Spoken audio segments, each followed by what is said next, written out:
Fant ut det er best å legge henne på gulvet, så får hun i hvert fall muligheten til å bevege seg på hardt underlag. Lære seg å krype bare å ligge i senga, det går ikke.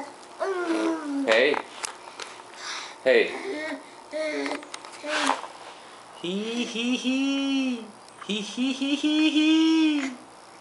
Hei!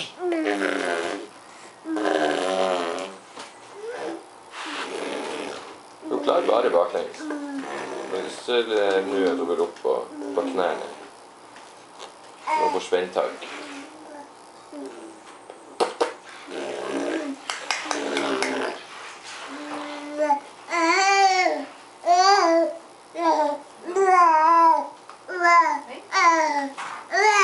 Nå har hun krøpet så mye på gulvet at da er det tid for bading. Hei! Skal vi bade? Sofia? Sofia? Skal vi bade? Skal vi bade? Skal vi det? Skal vi bade? Hei! Hi-hi! Skal vi bade? Har du lyst til å bade? Da blir det neste episode. Da blir det bade.